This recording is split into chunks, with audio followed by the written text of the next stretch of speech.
Hey everyone, this amazing ESO Network show is brought to you by our fine sponsor, Amazon.com. Please remember to shop Amazon for all your geeky needs, no matter what time of the year it is. All you need to do is go to esopodcast.com/ESO Amazon, or click on the Amazon banner on the ESO Network webpage to go to our e-store. It's the best way to shop and the best way to support this program, and it doesn't cost you anything extra. Okay, that's enough of me babbling for now. Now on with your regular scheduled show. Hi, I'm Joe Heath. I'm Toni Heath. And this is the Watch-A-Thon of Rassilon. I don't have a joke for here.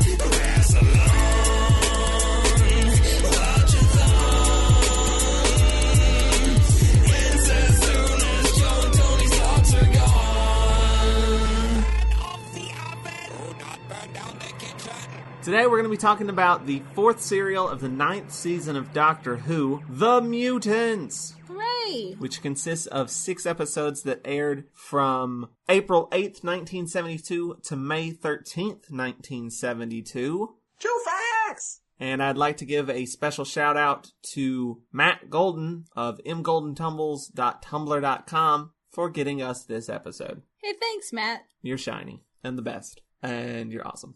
We appreciate your existence. So thanks for doing that.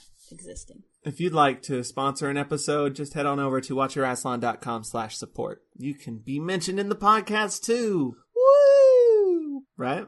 Sure. Yep. And we will show that level of enthusiasm about it. Matt Golden. Woo! So, what's going on?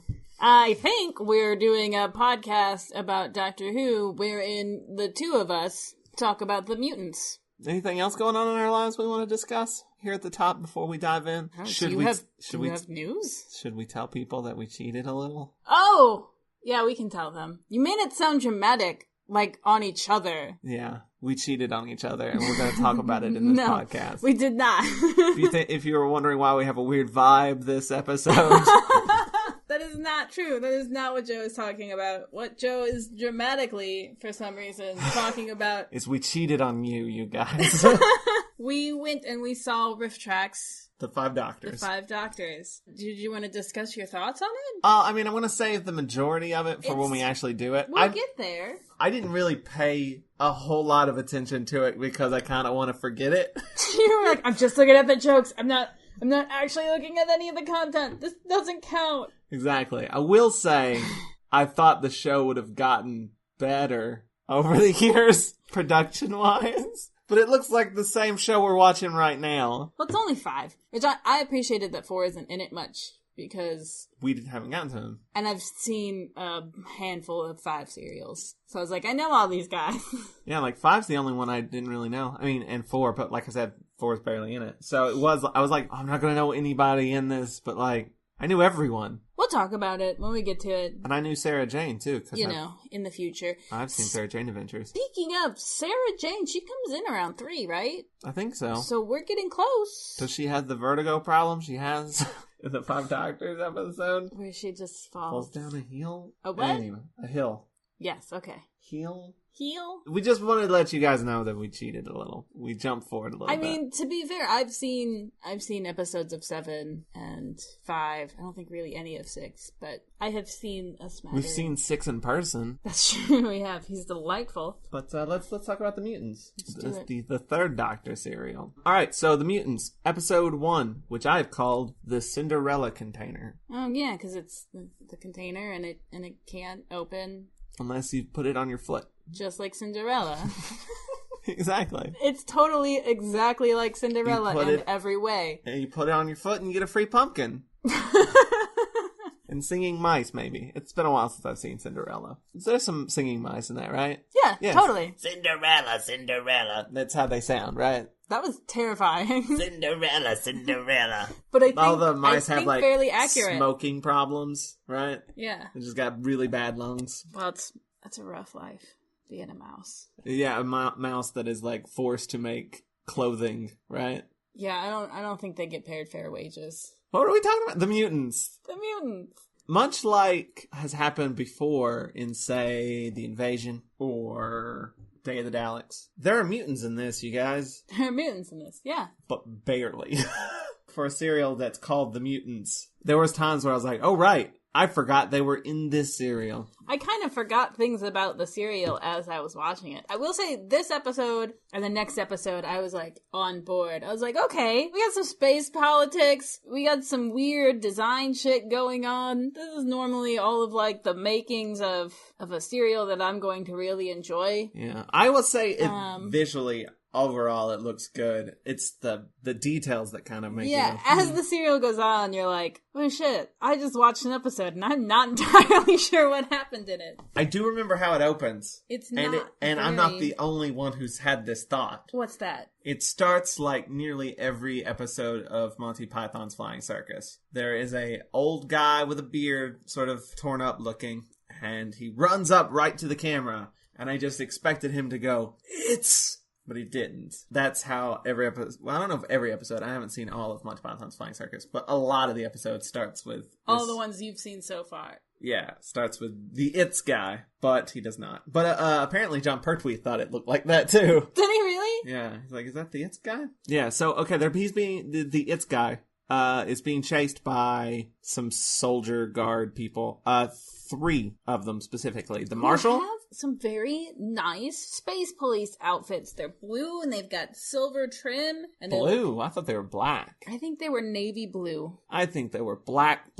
No, they were definitely dark navy blue. I think they were dark black. Anyway. They definitely had silver trim. They were definitely navy blue with silver trim. They look very official and exactly... gas masks. They have gas masks. Exactly like I would expect space police to look. So they're not police, but that's what they look like. What are they? Colonialists. They're kind of like soldiers and guards and police and whatever. They're overlords. Which I think is what is great about it is that there's a bit of a line that says that like the people who are there just sort of called them overlords. And they're like, yeah, that's what you call us. But like there's signs that say overlords. So like they just ran with that. They were like, yeah, sure. That sounds cool. There's the overlords and the Solonians, I think. So yeah.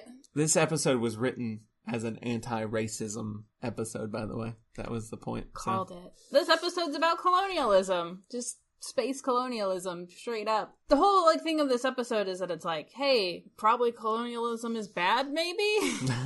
But, like, it was not that many serials ago where the Doctor was like, oh, there's a native population? Can't you just get rid of them? That would be Colony in Space, right? Yeah. Just not a great serial. So it's almost like somebody watched Colony in Space and went, guys, no. Here, let me. I gotta say, though, this is another episode that I don't feel like is that great. And it seems to happen on episodes where they go to space. What is...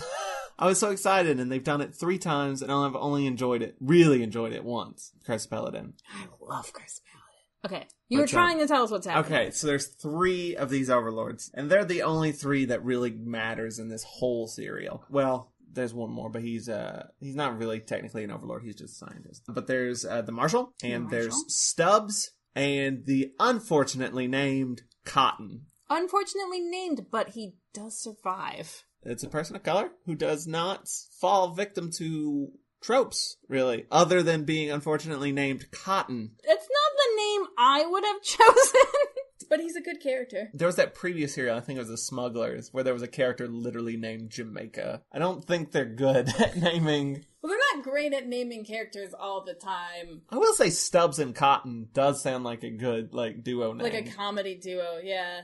Stubbs is a great name. Stubbs is a great name. But the Marshal tears down after the It's guy, and he's like, I'm gonna go get him. And Stubbs and Cotton are like, oh no, he left his mask behind or something. I don't know. They get separated a little bit. And then when they catch back up to the Marshal, the It's guy is dead. He's way dead. He's so dead.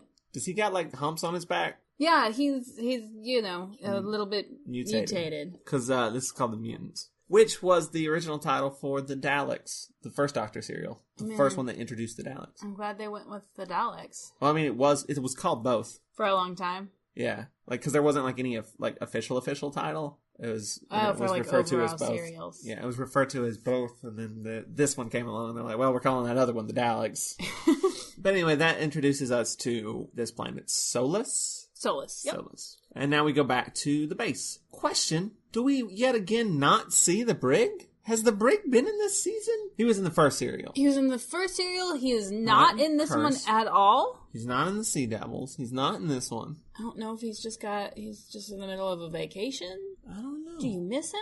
I do. I like the brig. And I want him to go to space. That's true. He has been stuck on Earth, and Joe has gotten to go to space, but not the brig. I think He'll get to go eventually. I don't think he becomes like a companion until 4. Like a companion. I mean, he's a companion. He's a companion, but he hasn't gotten to go to space, and I wonder how long. I wonder if it's not going to be until 4, because 4 is the one that, like, when people talk about the Doctor and the brig, I feel like that's the era that people are talking about. Which is weird when we watch the 5 Doctors and he's teamed up with 2. And she's like, remember all those great times we had? And I was like all 2 of them? Maybe 3 times. Because I haven't seen the 3 Doctors yet. I think, from my limited knowledge, that maybe the brig becomes more active in that era. But I don't know. I don't know either. Because that's not like 4's most famous. I mean, it's Sarah Jane. And he's not locked.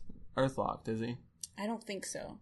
So I wonder, we're coming up on that, too. I don't know if it's like a clean switch over where it's like, oh my gosh, I'm free, and now I know how to go to space again. And now I look different. We'll find out. We'll get there.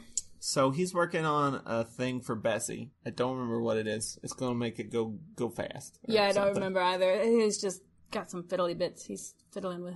But he receives a package or a big thing. It looks like if you were in a post-apocalyptic world and you had to design a new game and all you had were old tires. And you made something vaguely football shaped? Yeah, that's what it looks like. American football, by the way. No, it's round. It would be more round, like a soccer ball. It's kind of oblongish, though. At the same time, it's not a perfect circle. It's like ovalish. We watched this episode with Chris Cherry. Christopher LeBron Cherry. That's not his name. And he said, do you know what's great about that? That container could look like anything. And for some reason, it looks like that.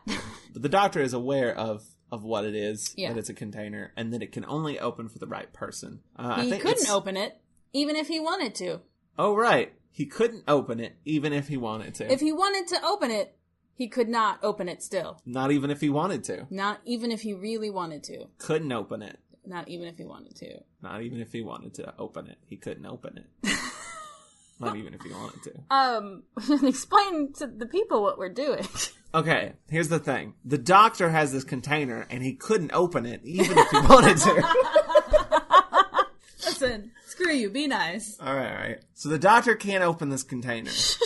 Not even. Now, this is the important part. Not even if he wanted to. He has this line. I think he stumbled and lost his place, is what happened. Because he's explaining the thing to Joe, and he's like, I couldn't open it even if I wanted to.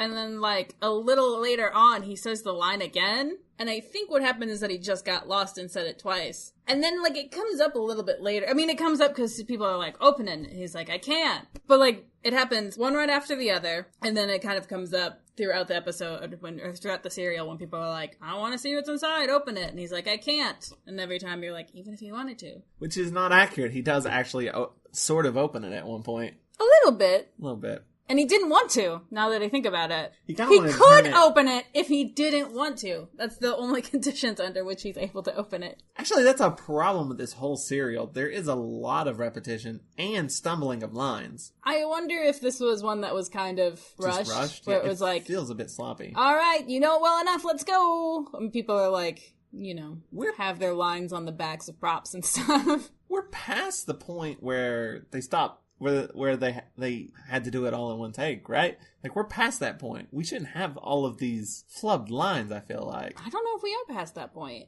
I mean, I thought that was something that was most commonly associated with 1 and 2, not 3, because there's a lot of sort of flubbing around with lines. I mean, I don't think it was so bad that it was, like, unwatchable. There was there was enough that I noticed it, but not enough that I was 4. like, oof, that was rough. Jaeger was particularly bad. We'll get to Jaeger, but so where were we? Oh, right. So the doctor can't open this container, not even if he wanted to, right? Yeah. Okay, but he can deliver it, and that's what he does. He gets in the TARDIS and it takes off because Time Lords are doing that, I guess. Time Lords are such dicks. Why are they taking care of this problem? I mean, I guess because it would have huge, like, overall consequences for time. Why? Listen, because of butterflies? Are you referring to that popular time travel conundrum, the butterfly effect? I know it's a conundrum, but yes, that's what I'm referring to.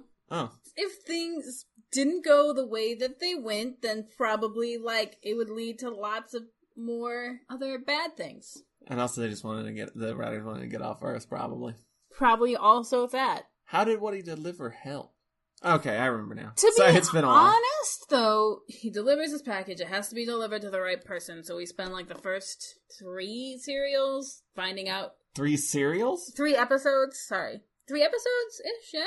Sure. Finding out who it belongs to. He finds out who it belongs to at the end of this episode. At the end of this one? He doesn't give it to him until later. Okay, he doesn't get it till the second or third episode. And then, like, once he gets it, he opens it up and they're like, oh shit. It's like when you're doing like an escape the room and you find the key, but you haven't found the lock yet.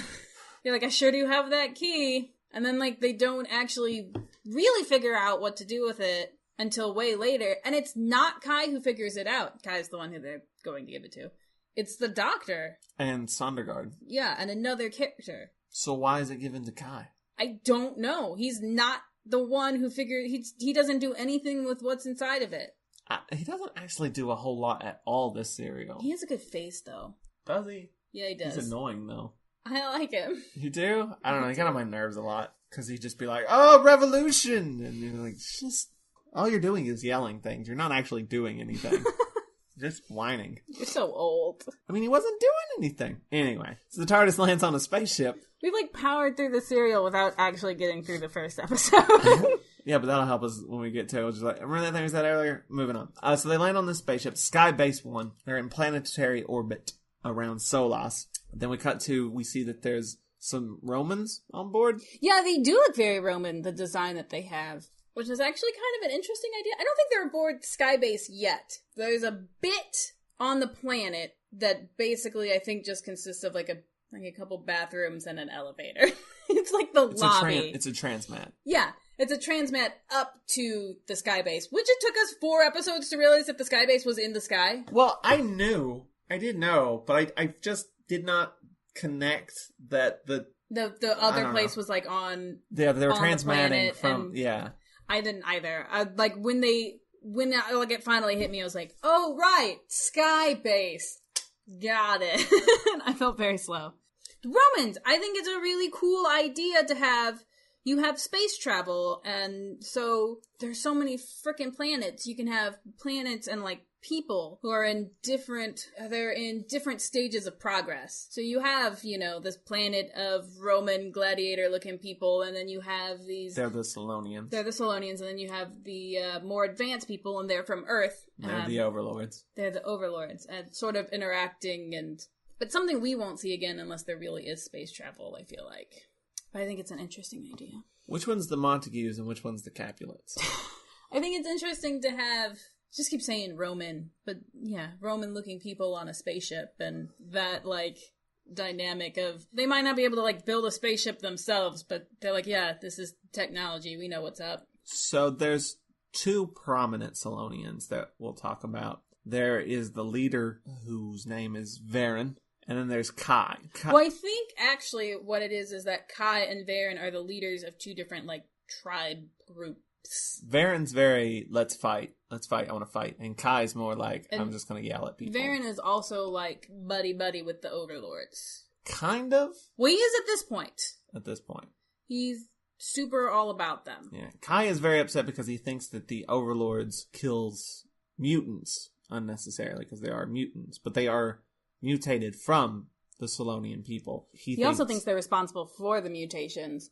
Which, kind of. Yeah, they've been doing experiments on the atmosphere, because the atmosphere of the planet is not really inhabitable for humans. The air is full of poison. They say specifically, like, what gas it is, but I don't remember. It's foggy and it kills you. Right. If you breathe it too many. But there's going to be a conference. I don't remember what about. The conference is basically to tell them that they're going to be free. Because you have Kai, who's been pushing for freedom, like, this whole time. Because, like I said, we have the overlords who are from Earth, who are just there because they're trying to colonize this planet. And then we have the people who actually live there. And Kai has been, like, grumpy the whole time, like, hey, maybe get off our planet and leave forever. Earth is getting ready to pull out and leave. Because you can't breathe anything on this planet anyway. The, like, whole empire that Earth had is crumbling. They don't have the money or the resources anymore to have an empire. So, like, this whole thing is getting shut down. The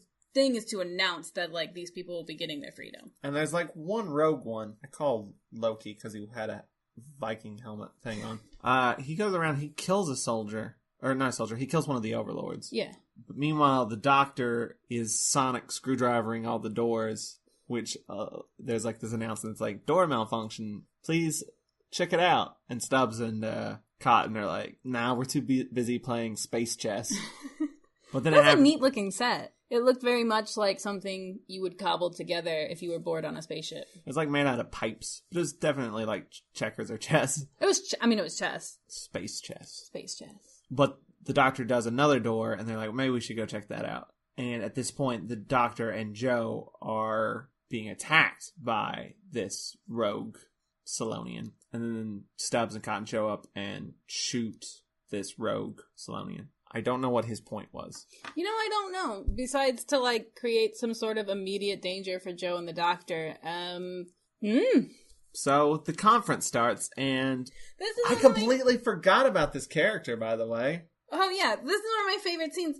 The conference starts, and, like, there's the one Solonian who Joe forgot about, who's, like, giving a speech at the conference. He's not Solonian, he's an overlord. He's an overlord, right, sorry.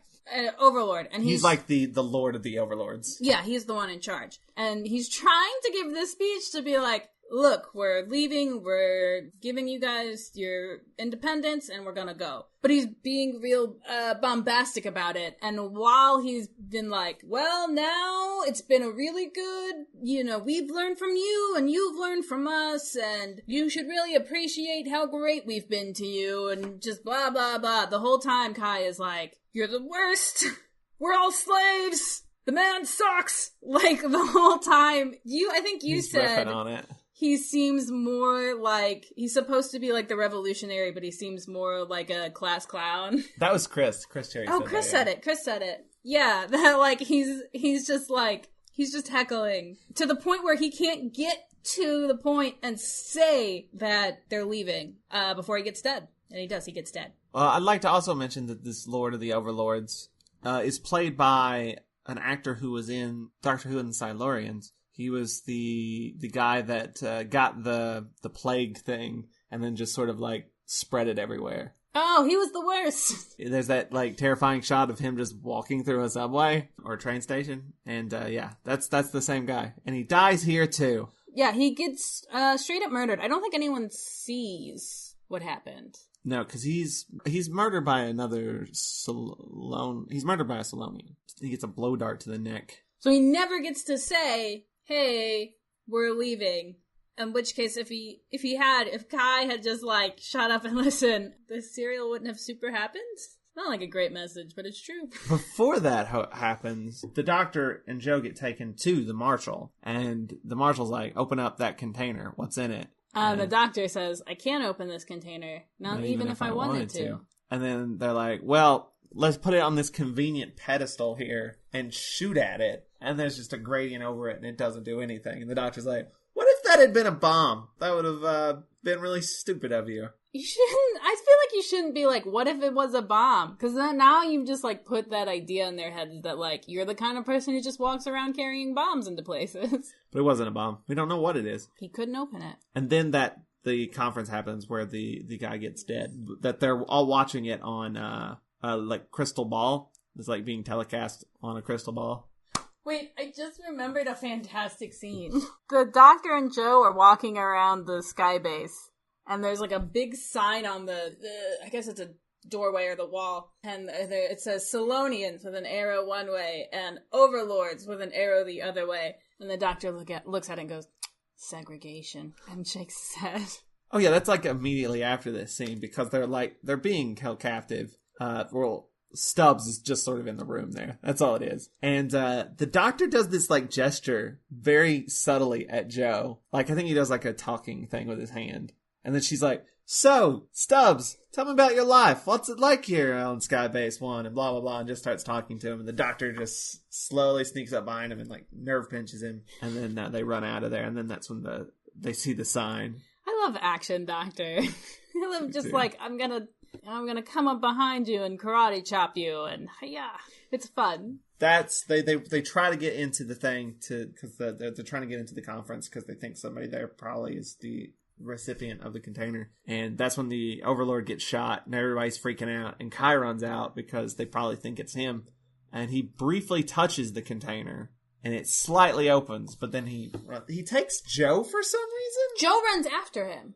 Oh, okay. He runs, and Joe runs after him like, hey, we got a tire ball for you. Oh, right, yeah. And actually, at one point, I think he says, he's trying to convince her not to run with him. And at one point, he says, my life is worth more than yours. He does say that. He's a dick. That's why I don't like him. She chases him down into the transmat, and they start getting shot at. And that's the end of episode 1. We finally made it. We're now into episode 2, which I've called The Mutt Hunt. So, yeah, they transmat down to the planet. And Kai thinks she's an overlord, but she's not an overlord. But she is human, and so she cannot breathe the air.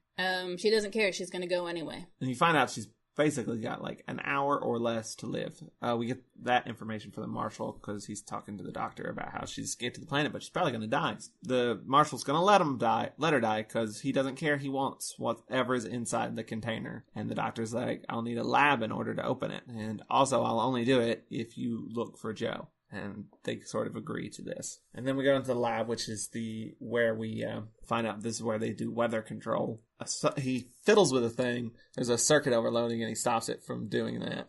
And then a scientist comes in and is like, what are you doing? Stop messing with my shit. And that's Jaeger. And he fumbles over his lines more than anybody in the serial. He's got a pretty sweet, like, brown frock. Is that what one would call that get up? A frock. That sounds right. Okay.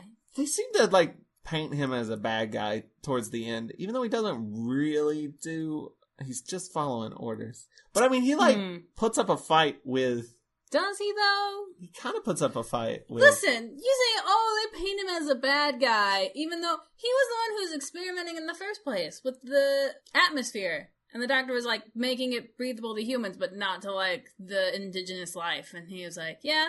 Oh, I may have missed that. Yeah, that conversation happens. I mean, he's a very specific character. He plays a very specific role. Who is somebody who kind of puts up a fight a little bit, but ultimately has multiple opportunities to call this out and to stop it, and who just keeps letting it happen. You paid more attention in this serial than I did. I mean, literally, we have the doctor look at him dismissively and say, oh, no, you were just following orders, weren't you? Yeah, that's true. He's not a great guy. He does once or twice put up a fight. But, I mean, ultimately, whenever he's presented with a choice, he lets the bad things happen. See, the thing is, I feel like he seems more incompetent than... No, I think he's cowardly. So there's a lot of times that he's just going along with whatever is happening, and he doesn't understand it. The whole point of his character is that, like, if you go along with something, that makes you complicit in it. That's, like, the whole point of, like, why this character is in this story. Well, I'm just saying, I think he sometimes goes along with things, and he doesn't understand what's happening. No, you're wrong. Like, he goes along with a lot of what the doctor's doing, and he's like, I'll just do it because that's what the doctor says. I mean, he's doing that because that's interesting science. Yeah, I don't know. You paid more attention than I did. Anyway, Benedict Cumberbatch shows up. I don't see it, but okay. He looked like Benedict Cumberbatch, one of the Salonians, and he's the assassin, the one who killed the Overlord. Lord of the Overlords. He goes to tell the Marshal this, and the Marshal's like, good job, thanks for doing that. Thanks for leaving your weapon right here. And kills the assassin. Which, by the way, we did not say, but is, I can't remember his name. That's Varen's son. So, like, there's a scene where... Because then Varen comes in after he shoots Cumberbatch. The Marshal shoots Cumberbatch. Varen comes in and sees him, and then does this like really weird ritual over the body. Yeah, he acts really hard, you guys, in this scene. Here's the thing: he does this whole like ritual over the body, and then he goes up to the Marshal like, "You did this. You're bad. You're the worst." And then the Marshal tries to kill him, and he runs out of there before he can get killed. Like, he lets him have all that time. Yeah, why didn't the Marshal just shoot his ass while he was doing the ritual? I think he thought that maybe he would be able to convince him. He kind of gives this, like, half-ass, like, yeah, he came at me. He turned out he was bad. And he was like, he half-assedly tries to convince him that, like, he had to do it. And he was like, no, you didn't have to do it. Because there's a scene where Varen and the Marshal are talking, and, like, Varen's like, yeah, I put my best guy on it. And the Marshal's like, oh, really? And he's like, yeah, my son. And so that's why you later realize that the assassin is Varen's son, and when he kills him, you're like, oh shit, that's probably not great. So Varen had been loyal to the Overlords, and now, you know, the Marshal killed his son, and he's gonna fight him. And he runs off and sort of hides on the skybase, and guards are sent after him. And meanwhile, the Doctor is like, I'm going to do a particle reversal on the container to basically inside out it. But that's really close to, like, the words that are used on the show, inside out it. It almost works, too. He's going to reverse the particles, and that should turn it inside out, is how they put it. That's science. It almost works, but then, like, you start to see what's inside it, and then it sparks and then goes back to the way it was. I don't know, they don't have enough power, or the Doctor did it wrong. Who knows? But also, by this point, Joe has completely passed out due to the atmosphere on the planet. But Kai has brought her to this cave and does this, like, exercise thing. I don't know, like, he's, like, moving her arms weird and everything. Yeah, I think it's honest to God physical therapy. Really? No, I think that's what Chris said, and I'm just repeating it. Yeah, he's like moving her arms back and then forward and helping her, you know, breathe and stuff. And can we talk about the cave? Sure. Because it's kind of like the production team just got their first gel kit and are very happy about it. That sounds like a knock. It looks great. I like it a lot. You're in this cave and, like, the walls are glowing green and blue and purple, and it's neat. I don't know if this part of the cave is very glowy. Not this one. This one's fairly normal. But later, it gets progressively more colorful as you go along in this serial, because there's one specific room which we'll get to, which is just acid room, rainbow as fuck. The Marshal comes in and interrupts the science, and the Doctor wants, because I don't remember why he interrupts. I don't know why he stops him from doing what he's doing, but they want to find Varen, and the Doctor wants to go with him, and they call it a mutt hunt. Which that's what they call the mutants. He says that Varen mutated and that he's bad now as a way to kill Varen, like, you know, to justify killing him. Yeah, so they're gonna go find him and kill him, basically. But apparently in these caves, the atmosphere is better, so you can breathe in there, but you can't breathe in the sunlight, basically, right? Yeah, I think the sun is what, like, activates the gas and makes it toxic. And then he says, like, a lot of his people and stuff hide out in here just because they're getting mutated and stuff. And then we see the briefest of flashes of a mutant. Joe, will you give me your best description of what the mutants look like? Bugs. Big old bugs. Terrible. They're like... That was your best. They're like stocky... Okay, they sort of have very tiny waists. They do. But they, like, pyramid upwards. Mm-hmm. So, like, big broad shoulders. They got, like, a stereotypical bug head. Like, two big eyes and, like... Did they have, like, a big proboscis sort of, like, trunk-like thing? I'm thinking about it, and I don't remember. Yeah, they've got, so they have, like, dangling... called mandibles? Mandibles, yeah, they got, like, little claw, like, big chomper thingies, like, sideways teeth. You know, the big chomper thingies, that's the technical term. And they've got, claw hands. Like lobster claws? Yeah. They're green, and they got, orange eyes. Their design grew on me. When I very first saw them, I was like, this is not your best monster. But, like, by the end of the serial, I was like, actually, they're solid. I didn't mind them. They're not in it a lot. Well, I imagine just because they're a pain. But they're hot, too. Yeah. So the Doctor's teamed up with Stubbs. They're going on this mutt hunt. How did he end up teamed up with Stubbs after he, like, karate chopped him? That's a good question. I don't know. And they go into this, weed growing room. I think at some point, like, Stubbs kind of comes back and he's like, yeah, we overheard the marshal being a dick, so we're on your side now. Maybe. I feel like that's a scene that happens. But yeah, they go to this one room that's just, it's full of pot plants, right? I mean, not specifically, but yeah.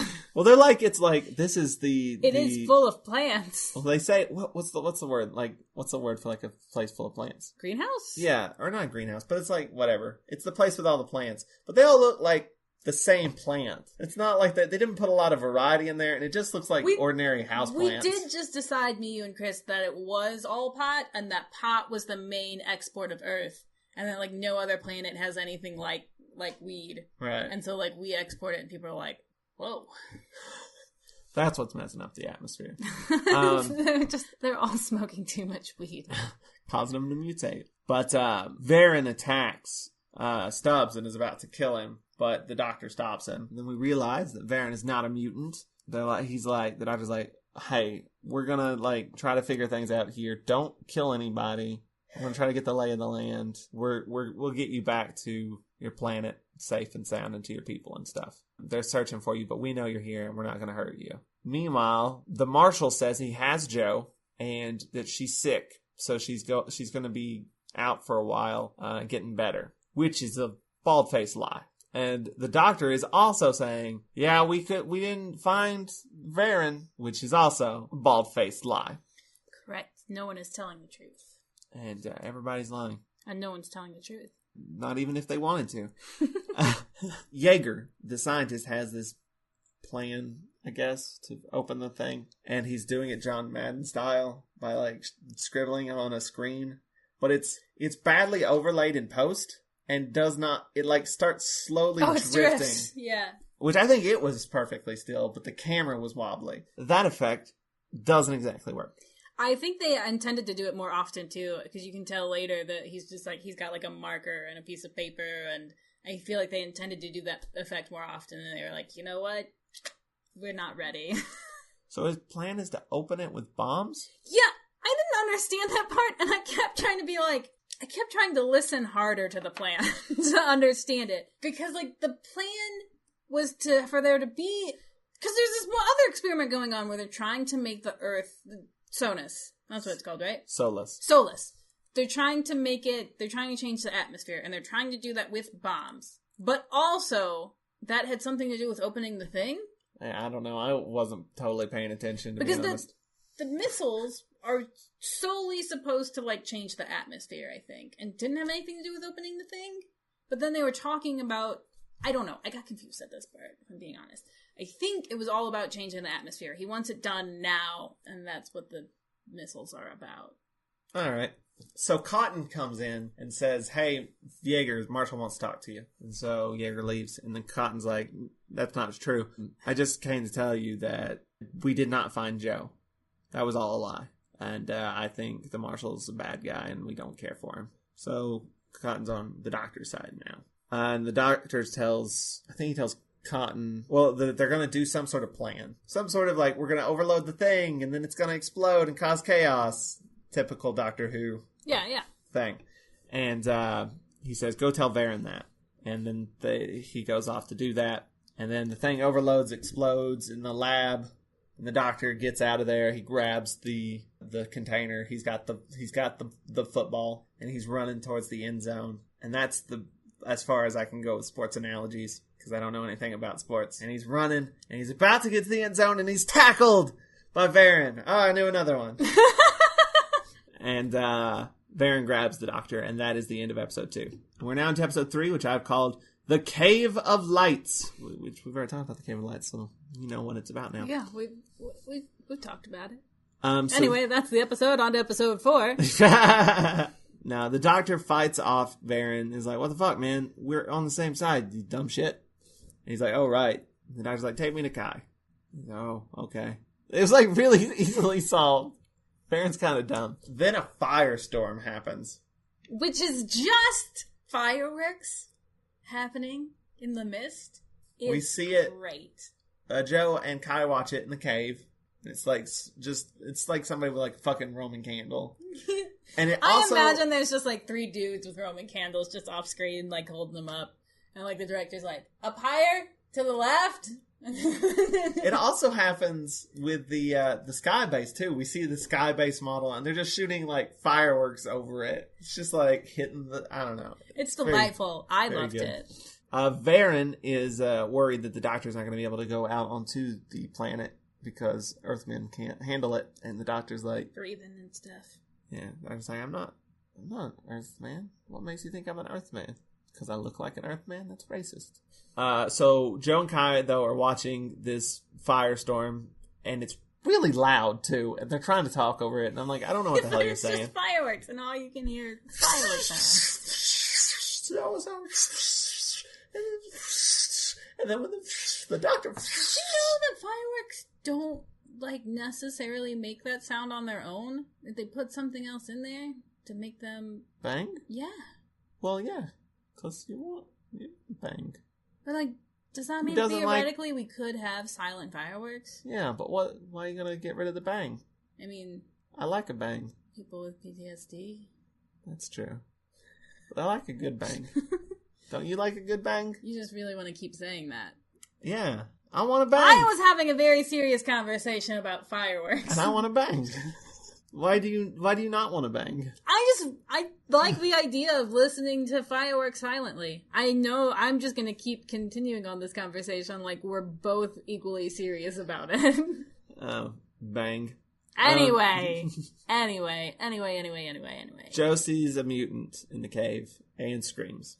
And it comes threateningly towards them. And Kai is like... It shouldn't do that. They're normally, like, super chill. And he, like, fins it away with a... He's got a torch. Which, for some reason, in my notes, I put fire stick. At the time of watching this episode, you were unaware of the concept of a torch. Well, and hey. all you knew was fire stick? In some places, a torch is a flashlight, so I'm being more specific so people know that he didn't fend it away with a flashlight. With a flashlight. Now they know it was a stick that was on fire. Or a fire stick. There's nothing else that could be confused there, right? There's nothing else called a fire stick, right? You're wrong. What? So... They go further into the cave to get away, but they wind up being completely surrounded. No. Somehow the Marshal finds out the Doctor and Varen have escaped, and they've gone to the caves, and he's like, well, that's good, because we can kill 3 birds with 1 stone. The Mutts, Varen, and the Doctor. So they're going to head down to Earth and do that. Varen and the Doctor are in the cave. They see the mutant. They try to go and find Joe. Kai is fighting off the mutants, and has hidden Joe away somewhere. Just behind a pretty big rock. Which she runs away from. She gets scared and runs away from the rock. And he's trying to, like, fend him off with the fire stick. Right. And it's not working. And then the Doctor shows up and then's like, oh, I gotta save the day. And then fends them off with a fire stick, and it works. Well, you see the difference is that Doctor had a torch, and Kai only had a fire stick. Right. So the Doctor came in with a torch, and they were like, oh, shit! He knows what that's called! Get out of here! Fair enough. But Joe has ran away, and they don't know where she is. But Joe has ran away, and they don't know where she is, and she has wandered into the CSO cave. Which, if you don't know, CSO stands for... God damn it. You couldn't stop me, not even if you wanted to. Color Separation Overlay, which is a process in which you remove a certain color. We are an hour into this podcast. We do not have time for this. This is a 6-episode serial. I have to explain it. Color separation overlay. Anyway, they're in this. She's in this cave. Which is weird because they have the cave location clearly. Well, I think they like amped up the colors and stuff and did weird things. So I think that was a model. I don't think that was the set. Okay. But it's like very, very rainbowy and colorful and swirling, and she passes out. And then there's just from the force of the swirly rainbows. And then we see a guy in like a hazmat suit show up. And at this point, I'm like, who the fuck is that? Like, he's in a silver suit. So, the Doctor, Varen, and Kai have all sort of, like, teamed up. Varen does not want to be a part of this team up, though. All he wants to do is get back to his people and... amass an army. Yeah. But they give the doctor gives Kai the container. It opens up and there's tablets in it with etchings on it. And Kai can't flip and read them. Yeah, he's like, it's the language of the old ones. And he's like, there's only one person who could read that. And that was the dude from Earth who was like very smart. So why didn't it only open for him? If he's the only one who can read them. Well, he's supposed to be dead. Sondergaard is supposed to be dead. Okay, but clearly the Time Lords know that he's not. I guess. So why doesn't it only open for him? Plus, both of them, by the way, are just like mad that it doesn't have weapons in it. Yeah. They just assume. He's got these fucking rocks with pictures on them. At no point does Kai utilize the tablets to help his people. Other people do, but not Kai. So why does it only open for Kai? I don't know. Okay. So it's not well thought out. Just asking. Because Kai is the chosen one. He's the one who has all those sweet facial expressions. He makes a lot of choices. With his There's acting. one where he's like angry but smiling, like in between all of his angry outbursts. It's very odd. But okay, so the marshal has this plan where he's like, they're all in this cave, so we're gonna throw grenades in there and blow them up. He's like, we're gonna flush them out, but no, really, he just wants to blow them up. But they need to go find Joe, so they go. Oh no! You know what happens next? Well, I think though Varen leaves. He's like, "Fuck you guys, I'm leaving." He leaves to go to raise his army. Stubbs and Cotton are both here, and I think one follows the other. They go to find the doctor. Well, yeah, I mean they're there to do the marshal's plan, but I think he's like, "Let's blow it all up because all these mutts are in there," and they're like, "But the doctor's in there, and we need him for science stuff." Jaeger wants him, and he's like, "Well, go find him." But then he's like, set it off anyway. And they're like, what about Stubbs and Cotton? Well, what happens is, you skipped over, like, the crucial bit. Stubbs and Cotton go to look for him, and they find the doctor, and they're like, okay, so glad we found you. The marshal's still a dick. Here's how we're gonna help. And the marshal overhears all of it. He's got, like, I don't know, they left their walkie-talkie open or something. He overhears all of this, like, conversation with Stubbs, Cotton, and the doctor. And that's when he's like, yep, thought so. All right, go ahead, blow it all up. And everyone else is like, all right. I mean, I think one guy's like, what about Stubbs and Cotton? And he's like, eh. And the other guy's like, okay. And blows him up. But they find the doctor after they found Joe. Also, there's this green cave, and they're like, that's important. Kai's like, I sense it. I sense that it's very important. It's the CSO cave. So we'll be coming back there eventually. But Varen has left and has returned to his home, and everybody's gone except for this one guy who's mutating. And he's like, "Well, sound the gong. We gotta get the whole band back together." There's like 4 tired people who are like, "Please let us rest. We're physically dying." And then Varen looks at his hand, and it's getting flaky and weird. He's starting to mutate. And then he hears this message in his mind telling him to do things. What? That's called thinking. No, it's telling him to do things he doesn't want to do, and he's like, I won't do it! And he like overacts like hell. Who was sending him that mind message? I don't know what you're talking about. It happens right there, and we're talking about how he overacts like hell. It's like telling him to do stuff, and he's like, no, I must resist. I swear to God, you're making this shit up. I will play it for you right Go play it! I'll play it for you after we finish recording this podcast. Well, I don't know what you're talking about. He hears a mind message? Yeah! Like, he sees the flakes on his hand, and he's starting to mutate, and then he collapses, and he's, like, hearing things in his head, and it's, like, whispering stuff at him. He's like, no! I think you misread something that happened. It happens. Okay. Anyway, it doesn't make a lot of sense, to be honest. But yeah. Mind message. Then the grenades go off. They get stuck. All the rocks fall down, and they're stuck. Here's the thing. Stubbs and Cotton come in and say, we gotta get out. They're about to gas we gotta get out. Yeah. And then they cut away. Another scene happens. They cut back, and the doctor and Cotton. Yeah, all of them are just like sitting there looking at the tablets. Nobody's moved. Yeah. Like they literally came there to be like, oh shit, you guys, you really have to get out. And then everyone just sat down. Yeah. And then Stubbs runs up and says, we're trapped. Because nobody moved, that's why. And that's the end of episode 3, The Cave of Lights. We're now into episode 4, which I've called The Season of 500 Years. Or the 500-year season. Which sounds better? They both sound equally bad, so. It sounds like a classic Doctor Who episode title. This episode feels a lot like a 1 or 2 serial. I was about to say, this episode feels a lot like a classic episode. Sure does. A lot of caves. Sure does. I mean, like a 1 or 2 serial. I gotcha. Not... Yeah. Anyway. So, they're like, we're trapped. And then Starman Jr. shows up, if you've ever played Earthbound. The dude in the hazmat suit shows up and waves them over. And he's like, follow me. And they do. Because what else are you going to do? Right. And they're led to a lead door. And he takes his mask off and he's a bald guy. He's Mr. Clean. Yeah. He looks excessively like Mr. Clean. And he's wearing like... I don't know what he's wearing. They look like robes of some sort of religious significance. And he also has like a sweet necklace. But this is Professor Sondergaard, the Earth guy who can read the tablets. Which it takes them forever to be like, oh, hey, read these tablets. But we find out that where he found Joe, he's the one that saved Joe, and he found her in the most radioactive zone in the cave. Just way, way bad. And it like, no, he's also noticed that the mutants have gotten more aggressive. Mm-hmm. There's been an increase in their aggression. And my next note just says Kai is loud and stupid, which I don't remember what that's about, but he's apparently being loud and stupid. That's what I'm saying. He just yells a lot instead of, he does not actually contribute. Just yells a lot, and everyone's like, just shut He really is, for like, you know, the guy who's like, this is all about, he contributes very little to getting shit done overall. So, but we find out Sondergaard hid here because the overlords were being dicks? Yeah, basically. Like, I think this is kind of at the beginning of, like, the Marshals.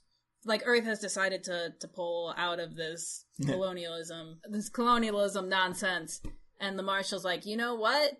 What if instead I just kill everyone who tells me that, and I rule over this planet like the overlord that I am? So that's really what's going on here. And I think at some point, Sondergaard realized what the Marshal was doing and had to go into hiding because he tried to stop him. The mutants leave him alone. He says the mutants normally leave him alone. No, don't just leave him alone. They work with him.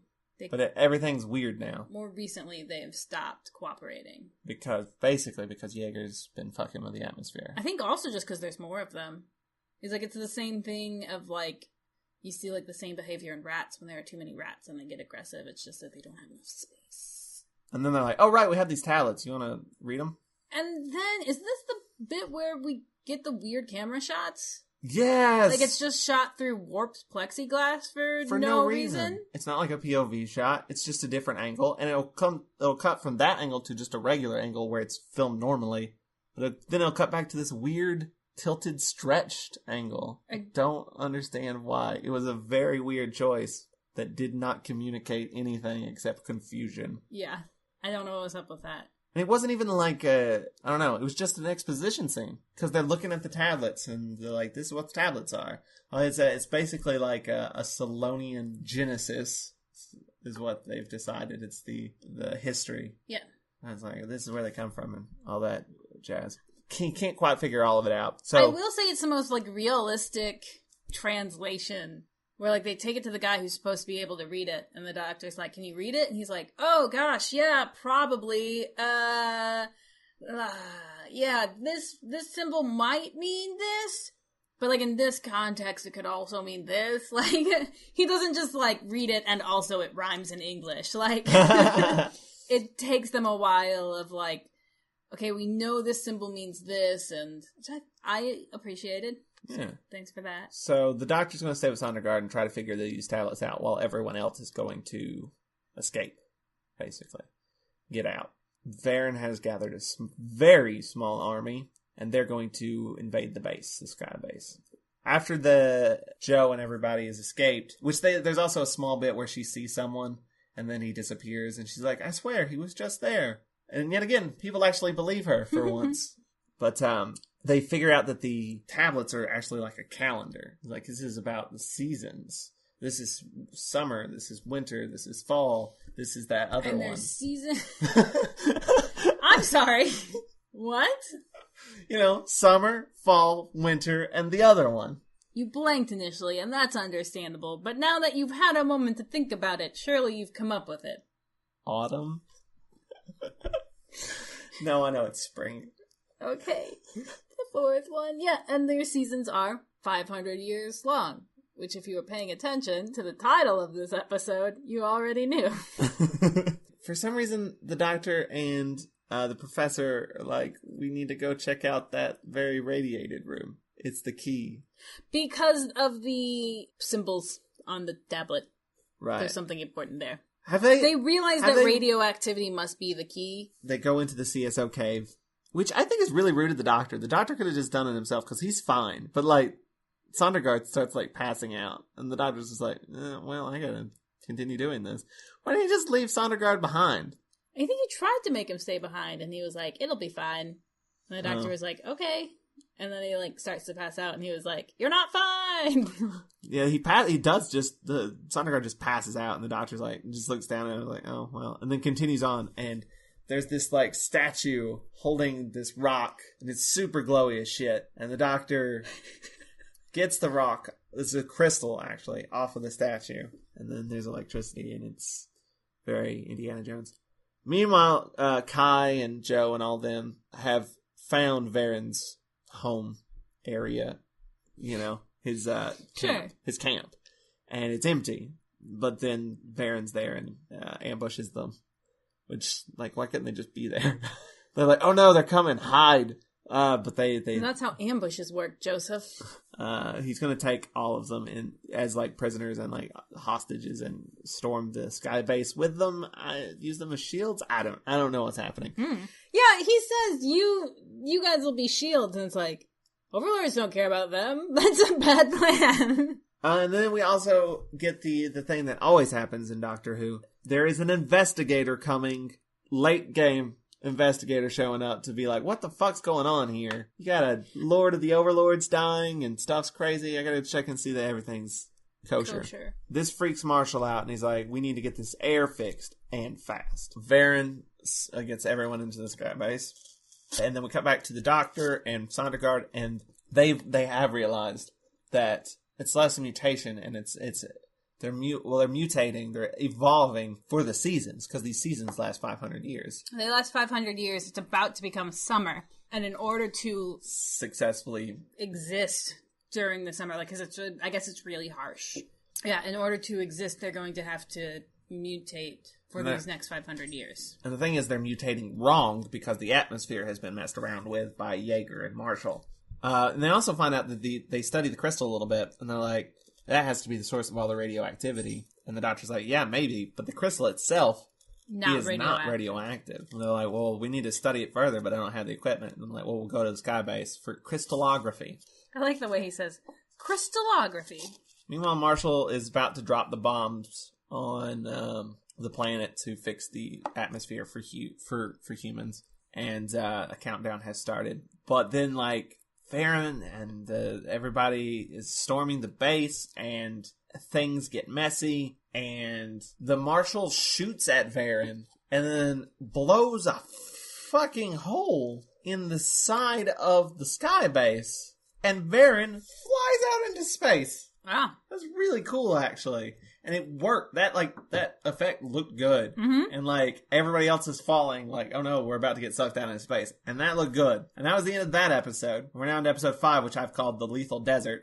Oh. And then they're also dropping rockets at the missiles and stuff at the same time, the rockets. And the Doctor and the Professor dodging out of the way of them. But then we cut back to the space hole. Is that what we're going with? Yeah, the hole in the side of the sky base. Okay. And now this scene officially goes on too long, and it's clearly people pretending like they're being sucked into space, and it no longer is effective. The problem is, some people are better at it than other people. The worst, the Marshal, he's like right up against the hole, like holding onto the side, but he's just wobbling back and forth. Like, oh no. There are some people in that scene who are really selling it. And, like, it only takes one for you to be like, oh, that doesn't look great, does it? But they all get into the next room and the door shuts and they're fine. I don't think the only casualty was Varen. Yeah. His body will forever float through space. It's floating through space and then bumps into Katarina. Awkward. And then Salamander bumps into them. It's just like one Cyberman. That would be cool if they all passed each other at one point. All these floating bodies in space. By cool, you mean terrifying. Okay. I mean, cool because they're probably frozen. That's how space works. So basically the marshal captures everyone and is like, you're guilty of treason, you're guilty of treason, you're guilty of... you're all guilty! I just don't like your fucking face. Yeah, even like Kai's like, Joe did nothing wrong. And he's like, yeah, she probably did. She's a jerk. I hate her. And they all get sort of locked up. They don't get taken to a cell yet, though. Because, okay, he's about to shoot them all, and Jaeger comes in and interrupts and is like, whoa, this super did not work. Yeah. The atmosphere is, like, fucked up even worse. No, what happened was, it was supposed to, like, explode in the atmosphere, changing the makeup of the atmosphere. But instead, either he miscalculated or the doctor fiddled with something? But I don't think the doctor did it. Instead of exploding in the atmosphere, it hit the ground. And so, like, now the whole ground is contaminated. It's a lethal desert! Oh. They say that, and I called it that after that. It's bad, basically, and the group, I'm just going to call them the group. That concludes Kai, Joe, Stubbs, and Cotton. They're the group, and I'm going to call them the group because it's easier to refer to them as a big clump of people. And the group is basically like, you're fucked, Marshall. The investigator's coming, and he's going to catch on to all your bullshit. We're going to tell on you. And the marshal's like, well, maybe I'll blow him up first. And then Jaeger's like, yeah, but the rockets don't work.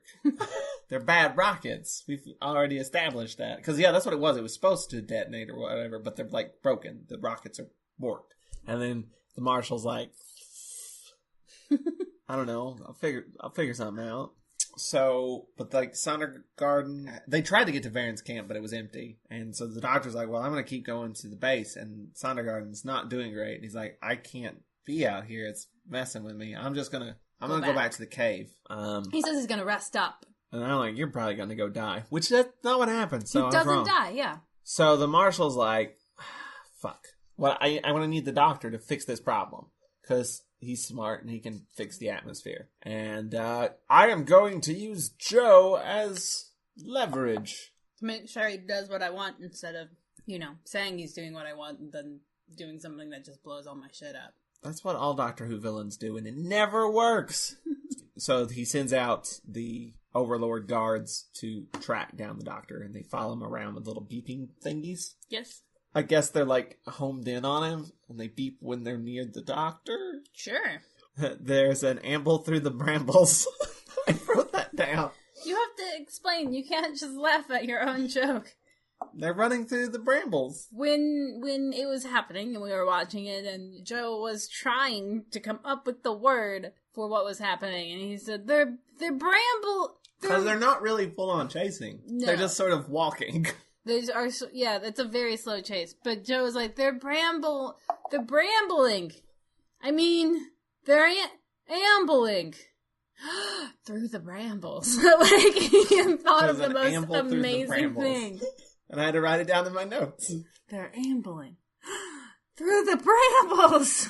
And then one of the Overlord guards catches up to him, so the doctor karate chops him and finds the base and rushes in. And then he finds Joe and the group and tries to help her, but is immediately caught. And then the marshal's like, hey, make this planet habitable. And the doctor is like, all right, I'll go talk to Jaeger and try to figure it out. Because he's like, do it or I'll hurt Joe or whatever. So this whole scene's kind of pointless. They send the guards to go get him, but he's going there anyway. And he gets caught anyway.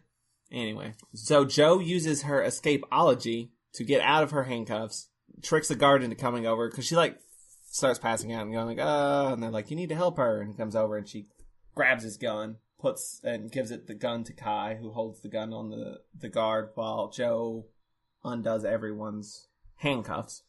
Joe is a badass. It's pretty awesome. Yeah, this is another good serial for her.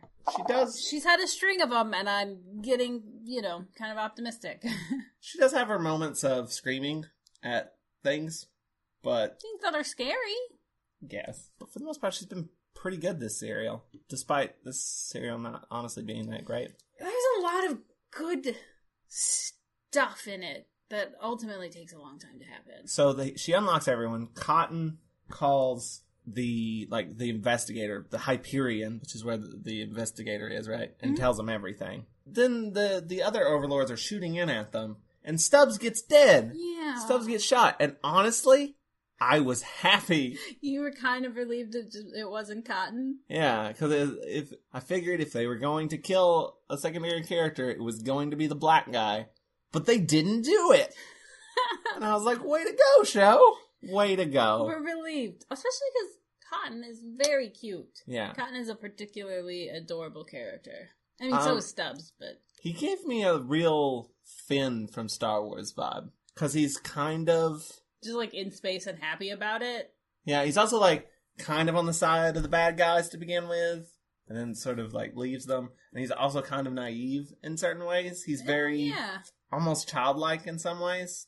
I could see that. Not, like, childlike, but naive. Very, yeah, naive. You said naive. Yeah. Actually, this whole group kind of reminds me of like, The Force Awakens specifically. Really? Yeah, like, he's Finn, Joe is Rey, and Kai is the other guy. I can't remember his name.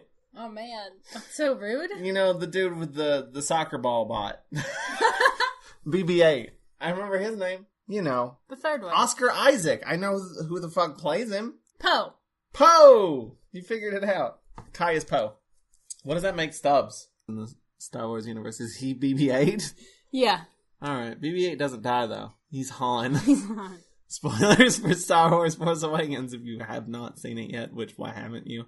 And there's a lot of fight scenes that happen. Then some action happens. I don't know. You know, it's whatever. So Sondergaard returns to the caves and some overlords find him, but the guard's about to shoot Sondergaard, but is smashed by a mutant.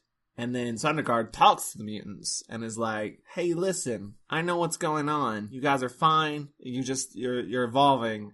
But you're not evolving right. You've been forced to evolve in a weird way that you don't need to, but we can fix it. We all need to go to the sky base. And the mutants sort of agree. I think they go, yes!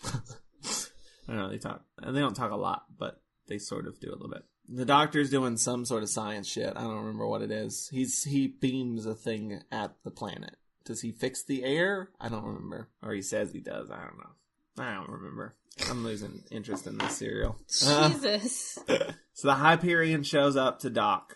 And Joe, Kai, and Cotton are put in this... It's not even a cell. It's just like It's just a room. I don't know. They're like in this in-between... It's not a room. It's the... fuel... Yeah, it's like place. it's like the engine room. When the ship, the Hyperion with the investigator, when it docks, it's going to go to this place for refueling, and it's going to put a big thing in. The fuel is going to like go through there, and the fuel is basically it's going to flood that room with radiation. That's the cliffhanger, and that's the end of episode 5. We are now into the final episode, episode 6, the final mutation. Oh, so the investigator shows up. The doctor goes to shake his hand. Denied. He has his hand out there for a while, and the investigator doesn't notice, and the doctor just sort of slowly pulls it back. I think he, like, strokes it with his other fingers, like, my hand itched, actually. That's why I had it up there, because I was scratching it.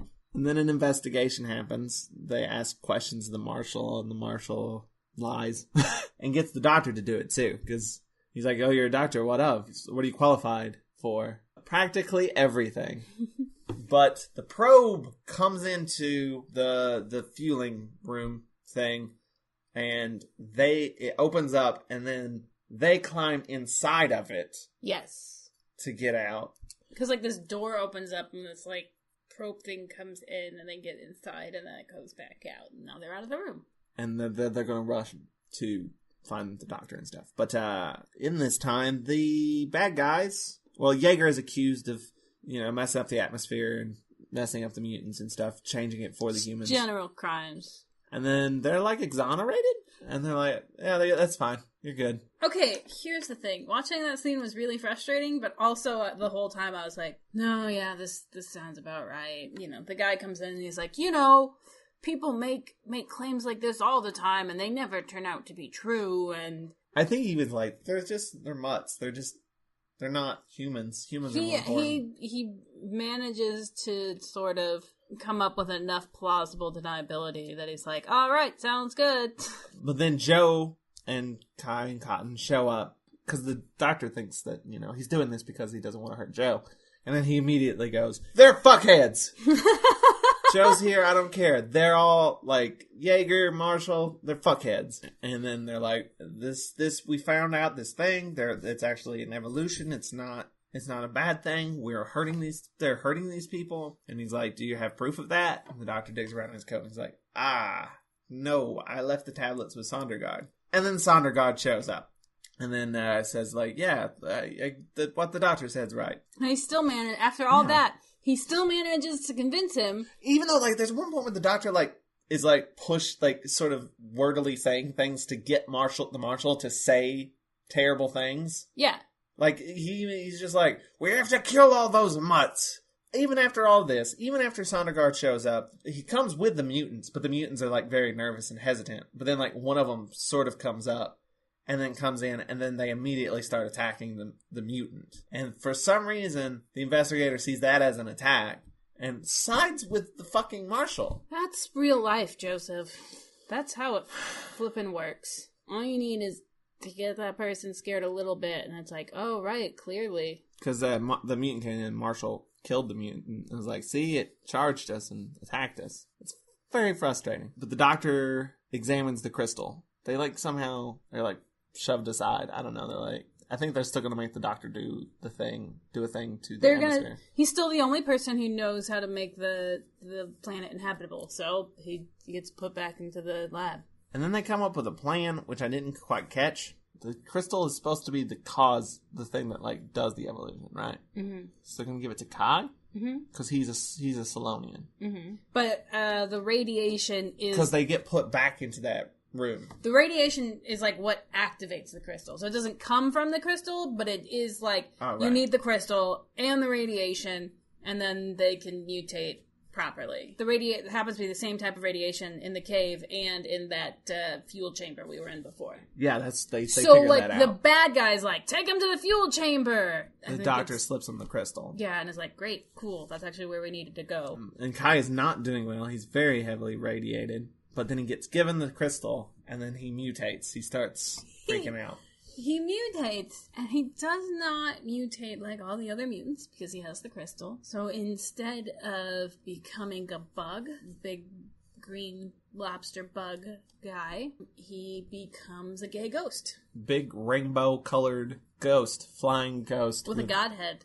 Robes and everything. And yeah, his face is all shiny. And I mean, and he can just like move shit with his mind and... It's very cool. Also, it's at this point that the Marshal has gone totally bonkers and is like, I'm going to keep the investigator here. They're going to be the first inhabitants of this new Earth. You can't leave. And the investigator is like, oh man, I fucked up. I chose the wrong guy. But the gay ghost is going around, zooming around, and they're like telling the doctor, pull the Marshal's like, do the thing, pull the switch, make the atmosphere right, and he won't do it. So Jaeger's like, I'll do it. But the doctor's secretly swapped some wires around, just unplugged one thing and moved it over. And the Jaeger turns it on, it overloads, and then explodes. And then the Marshal like pulls a gun on the doctor. But then Kai floats through the wall into the room, shoots a beam of rainbow. He Care Bear stares him to death. Yeah, at the Marshal, and he just like, does he disappear? Or does he fall? I don't remember what happens. I think he like completely vanishes. I was really distracted by the rainbow beam. I didn't particularly pay attention what happened after that. He's like, thanks for your help, Doctor, and then disappears. Everything's wrapped up, basically. Yeah, I mean, there's some more stuff. I mean, like, where it's like, hey, are we sure, we'll be able to fix all of them? And Sondergaard's like, yeah, it'll be cool. He's going to stay there and help everybody mutate properly. Which is technically like... He's going to turn them all into Inhumans. They'll have to go through Terrigenesis. And now, like, Skybase 1 is going to be led by Cotton. Cotton's going to take over. Yeah! And they're all going to go back home. Cotton not only didn't die, he got a promotion! Woohoo! And then Joe and the Doctor very awkwardly leave. They're like, anyway, we're going to go check out this thing over here. We'll be right back. Why can't they just say we're going to leave? I don't understand that. It's not spooky enough for the Doctor. He just wants to be a mystery. It's not, it doesn't have the same mystique. So they leave the room, and then the investigator is like, who's that? And he's like, it's the Doctor. It's like, Doctor who? He says the title. Wah, wah. And then the Doctor finds the storage closet that the TARDIS has been shoved into, and sonics the door open. Joe's says, "Back to the broom cupboard." And the Doctor makes some really terrible clean sweep joke. And Joe is basically like, No, I'm not a fan of that. But they giggle, they get in, and then we hear the thing going off about a malfunctioning door again. And that's the Mutants. That's the end of the serial. That is the Mutants. Are you ready for a quick break? Yeah, let's take a quick break, and we'll be back after this message. Hello, podcast fans. My name is Chris Jones, and I'm here to tell you about the Nerd Bliss podcast. Now, of all the geek-oriented podcasts out there, we are definitely one of them. Yes, we talk about Star Trek and Star Wars and cosplay and Marvel and DC and the usual. But as geeks, we embrace anyone with very specialized knowledge, like triathletes or improv comedians or musicians. So we try to bring them in and let them share their geekiness with you to help broaden some horizons, and maybe you'll learn something.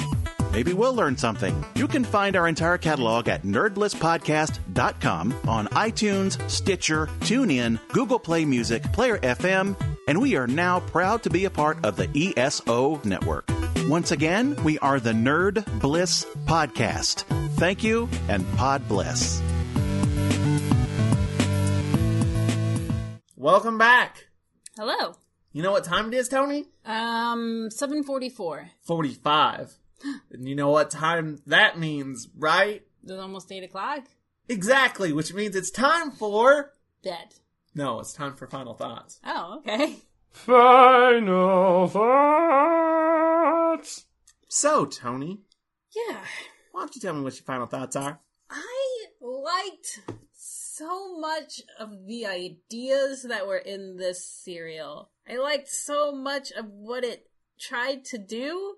I didn't all the time enjoy watching it, which is a bummer. I do think we mentioned a little bit, at the top, this was kind of written as a anti-racism serial. It's the kind of thing where it's oh yeah, they sure did try. I think there was an effort to be the overlords are Earth, and Earth isn't just, England. It's a bunch of different people. So you had Cotton. There was another person of color who was another overlord. He didn't have a big role. It was just sort of a secondary character. Sondergaard and Jaeger were both clearly from places, from different places on Earth, other than just England or occasionally, the States. That being said, it is also very clear that they were wow, look at how great and progressive we are, and we managed to have 1.5, people who aren't white. Right. Which is, you can't not progress when it happens bit by bit. And hey, kudos for Cotton. Cotton was great. Yeah, good character. Bad name. Not what I would have gone with, no. And yeah, it was nice to have, like I said, an episode that was hey, maybe colonialism is bad right after. To be fair, Cotton maybe doesn't have as negative a connotation as it does in the States. That is maybe a good point. There's maybe some context that we are bringing it through our own experiences. Not our, personal experiences. Being American. Right, yeah. Not. No. There was a lot of really neat ideas. But, the execution of them got kind of boring real fast. I will say by the end, I was this is one of the most amazing ends to a serial we've had in a long time, just because it was sure, okay, absolutely this is happening now. It's another one that had a lot of really good costumes and a lot of really good set design, which, again, was largely just, lighting the shit out of that cave. But it was nicely done. Overall, the guts to it, I could see where there was a thing there that worked. I think maybe the things that happened to it where you don't have enough time, and what you thought you would be able to do, you have to actually do this instead. And I can see how at one point this was probably a great serial, and then when it got made, it's okay. It has good moments and it has good ideas, and they just don't all the time work into one entertaining thing. I feel this is a classic 6-parter that needs to be less so. I feel if you took the beginning of this and the ending of this, it'd be great. There's a lot of fluff. There's just a lot of hanging around, talking, and there's a lot of repetition. Like, I mean, the last episode, most of it is just repeating what we've already said to the investigator. I mean, a lot of it's lies and stuff, but it's still stuff that we've already had discussions about. What are we going to say to the investigator? We'll tell him this. There's a lot of that, just padding for time. Yeah, there is a lot of good elements. I like the ideas. I like, the whole thing with the seasons and the evolution and the mutations and the atmosphere. That's all cool. I like all of the plot stuff. It looks great visually. Like, there's the great caves. There's that fantastic shot where Varen gets shot into space, which looks really cool. And I even like some of the group dynamic, like Cotton and Stubbs and Kai and Joe. Yeah, they have side characters that you really care about, which you don't all the time. But I feel like a lot of that is actually more the actors than the actual script. I feel like this is not well written. There's no memorable dialogue. Or character moments. What about? Well, I mean, other than I couldn't open this even if I wanted to. That's memorable because it's bad. But there's not a lot of character stuff. There's not a lot. It's mostly just setting up the plot chunks. Yeah, I think that is the problem. Is the serial seems to set up a lot and then forget to There's no fun being had. Yeah. It's just we're trudging through this. There's some interesting visuals and stuff. We gotta get to point A to point B to point C, and we forgot to And I'll say the actors are giving it their best. We didn't talk a lot, but Marshall, the Marshall is really evil. Oh, I hate him. Yeah, he does a great job. I'll say Yeager's a little wobbly. And he flubbed his lines a lot, but he did all right. But Cotton and Stubbs and even Kai and Varen is trying so hard. He's bad, but in a good way. He's not he's not acting great, but it's in a fun way. But yeah, there's not enough fun. It makes it very forgettable. That, I mean, I love the Sea Devils. And that's another thing. We've just come off 2 great serials. That's true. Curse of Paladin and the Sea Devils, and now this, and there's nothing to grasp onto. All right. I think we did another one. That was the Mutants. If you like this episode, you can check out more on Watch-A-Rassilon.com, and be sure to rate and comment on our iTunes. Please do that. It helps us out a lot. Please, pretty please. Please and thank you.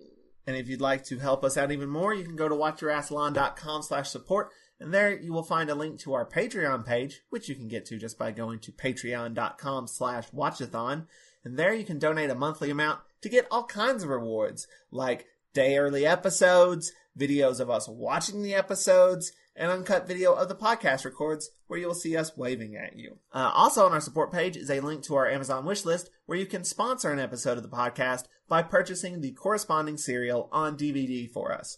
We'll mention you in the podcast and put your name on our Friends of Rassilon page. Speaking of, special thanks again to Matt Golden of mgoldentumbles.tumblr.com for getting us this serial. Hey, thanks, Matt. You're the best. And tune in next time when we talk about The Time Monster, which is the season finale. We'll see you then. Keep calm and Rassilon. I love you. She does. She told me. Off mic. She said it. She was like, Joe, I want you to know, I love our fans so much. They're the best. And I was like, all right, you big weirdo. Why are you telling me this? I just wanted you to know. And now you know, dear listener. Bye! Bye! I'm not allowed to open it. Huh? I couldn't even if I wanted to. No, I'm not meant to. I couldn't open it even if I wanted to.